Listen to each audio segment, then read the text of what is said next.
time for fake grass, plastic eggs, these things, chocolate bunnies, and people dressed as bunnies.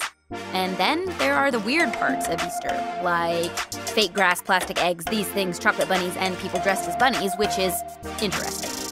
But what does all this stuff have to do with Easter? And if this holiday is about more than candy and wearing uncomfortable clothes to church and lunch with your relatives, what makes Easter happy?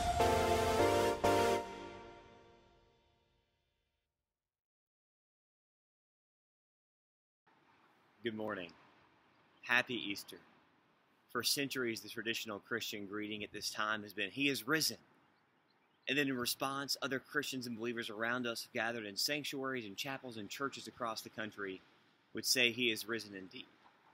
Of course, this is not an Easter that we can come together and reply, "He is risen."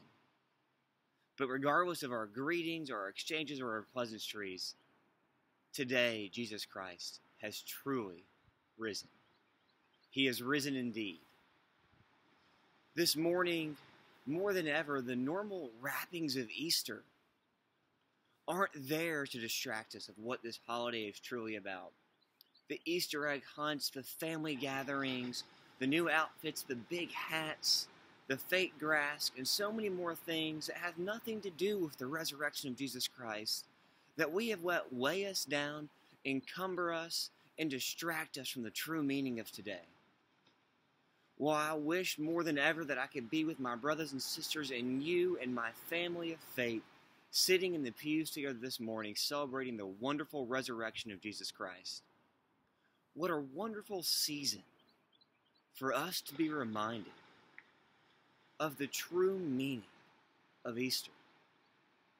There has been no better time for us to receive a message of hope and peace and promise and of grace than in this season of fear and anxiety and uncertainty, when no one really knows what the future is going to hold. But we do know that above it all is the one who rolled away the stone and was not bound by the tomb, but reminded us that death has no sting, that there is a promise beyond the grave, that we do not need to be worried or fearful or consumed by the things of this world, because beyond it there is another. One where we get to return to the garden where we were first created and be in communion with our Creator, the one Most High, our God. I think it's beautiful that in the Gospels that when the women come to the tomb and they find the empty grave, the linens folded, and the angel of the Lord tells them that He is risen, that the first appearance of Jesus is as the gardener. And they walk in the garden with God to remind us that our relationship with Him has been restored. This morning as we gather for our sunrise service, I hope that you can walk in the garden. Be in community with the one who made you in His perfect image. And remind you that no matter what is happening in the world around you, that He is risen indeed. In the beginning, God created everything. He formed people in His very own image. But then, we turned away from God. Sin entered the world, like a dark stain. Still, God loved us so deeply that He made a plan to rescue us. At just the right moment, God sent His very own Son, Jesus, to live among us. Jesus healed hearts, and minds, and bodies. Thousands gathered to hear Him teach. Instead of giving lots of new rules, Jesus turned things upside down by making it simple. Love God, love others. After 3 years of traveling and teaching, Jesus and His disciples entered Jerusalem to celebrate the Passover feast. Huge crowds gathered to welcome Him. But while the crowds cheered for Jesus, the religious leaders made plans to arrest Him. He was turning their world upside down, and they wanted him gone. As Jesus celebrated the Passover meal with his friends, he told them that he would be leaving, but would return. His friends didn't understand. That night, one of Jesus' followers, Judas, led soldiers to arrest him. The religious leaders gave Jesus a fake trial and then sent him to Pilate, the Roman governor, who could have him killed. Pilate found Jesus had broken no law and tried to release him. But a mob called for Jesus to be killed. Pilate gave in and handed Jesus over to the Roman soldiers.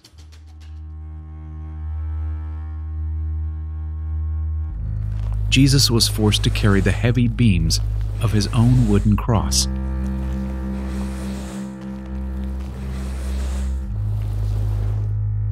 On a hill called Golgotha, the soldiers nailed Jesus' hands and feet to the rough wood. The soldiers and people who passed by laughed and mocked him. But from the cross, Jesus asked God to forgive them. Finally, Jesus called out, "It is finished." Then he died. The earth shook. Rocks split open. Even the soldiers cried, "Surely he was the Son of God." One of Jesus' followers took his body and placed it in a tomb cut from the rock. A huge stone blocked the entrance. Jesus' friends were devastated. They had believed that Jesus was the one God promised, the one who would rescue them, but now he was gone. Their whole world had turned upside down. Jesus' friends stayed hidden in fear for 3 days. But early Sunday morning, Mary Magdalene, a close friend of Jesus, hurried to the tomb. She planned to anoint Jesus' body with special spices. As Mary neared the tomb, she saw the stone had been rolled away. The tomb was empty. Mary turned to see a man standing near. She didn't recognize him until he said, "Mary." It was Jesus, alive. Jesus told her, "Do not hold on to me. I have not yet ascended to the Father. Instead, go to those who believe in me." Jesus, God's Son, became like us to lay down his life. Through God's power, he defeated death for all of us, and sin was washed away. One day, he's promised to return, so we can live with him forever.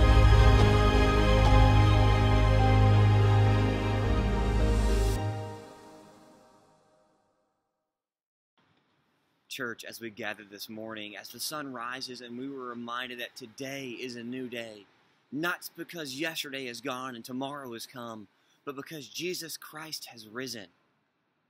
Every time I hear the passion narrative, the crucifixion, the burial, the resurrection, I am reminded that so many of the things that I place my trust in life are not those that will last, not what will hold on, not what will endure. But the resurrection is the one thing that we as believers in Jesus Christ can hold on to no matter what is happening around us. In this season of social distancing and quarantine and what seems like house arrest as we try to flatten the curve during COVID-19, it seems that maybe, just maybe, the grave has won, that death has a sting, and that there is no hope that can endure beyond what is happening in the world right now, that finally, maybe the promise of God has met his match.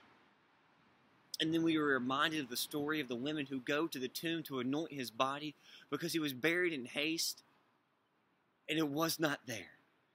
The stone that sealed the fate of the world and condemned it to death and separation from God for eternity had been rolled away, and in its place sat a man whose presence was like a lightning and told the women that he was not there, that he had been resurrected and he would meet them in Galilee, the place where it all began, the place where the power and majesty of Christ consumed the nations and the masses with wonder and awe, because this man came to do what so many prophets before him said that he would do.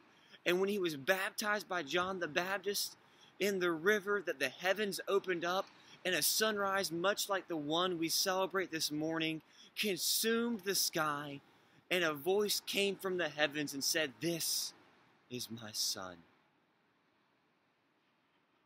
Church, as we wake up this morning and are greeted by a new day, not in a day of 24 hours, but a new life, a new promise, a new beginning. The heavens open up this morning with majesty all around them. And the Lord of hosts looks down upon us and sees you and smiles warmly with open arms, just as it is promised in Exodus 6, as we practiced in our Seder meal on Monday morning, with outstretched arms as redemption, and says, "You are my people. You are my chosen ones. You are my children, and I will call you mine, and you will call me your God." And nothing else will be needed, for that promise and covenant will be enough. And all you have to do is believe. In church, what a better time than now to believe. What a better season than for us to need a promise of resurrection and faith and a hope that there is a God who loves it, who is above it all, and whose hand and spirit controls the noise, the fear, and the winds of the world. As we conclude our Easter worship service this morning, I ask that you join with me in song and praise, because today is truly a happy day.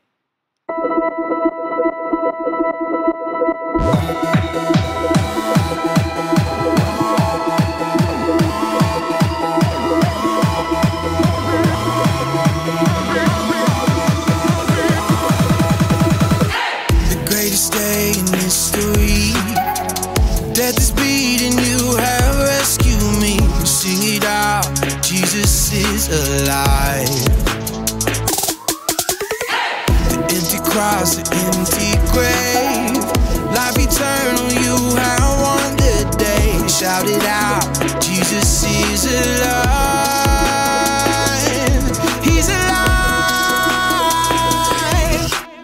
Oh, happy day, happy day. You wash my sin away. Oh, happy day, happy day. I'll never be the same.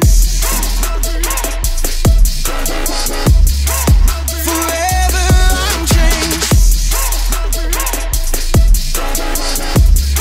I'll never be the same. When I stand in that place, free at last, meeting face to face. I am yours, Jesus, you are mine. In this joy, perfect peace, earthly pain finally will cease. Celebrate, Jesus is alive. He's alive. Oh, happy day, happy day. You wash my sin away. Oh, happy day, happy day. I'll never be the same. Forever I'm changed. I'll never be the same. Oh, what a glorious day, what a glorious way. You have saved me, and oh, what a glorious day, what a glorious name. Oh, happy day, happy day. You wash my sin away. Oh, happy day, happy day. I'll never be the same. Forever I'm changed. I'll never be the same.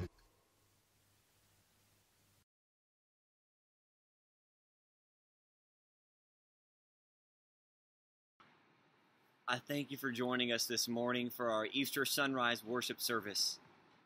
I hope that you and your family were able to go out and social distance enough, but to go and experience the sunrise somewhere special like here.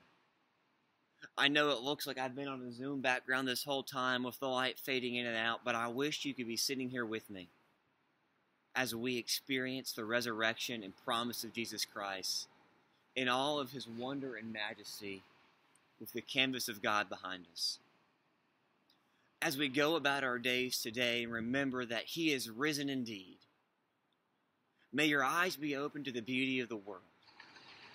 The sun rises, the sun sets, the songs of birds in the background, and know that in the midst of sickness and in death, that God's beauty and promise endures, even when we may not be able to see it. I hope you will join us in a few hours as we worship together as a church and roll the stone away and remember that he is risen, and come back in about 12 hours and join us for our Oasis digital worship service this evening as we continue to celebrate the risen Christ.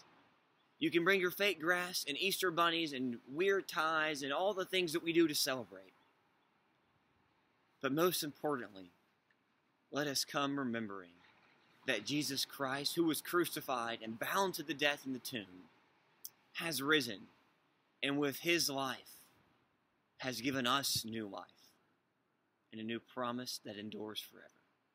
God bless you. I love you and I miss you. And I cannot wait to see you again when we can worship again as God's people.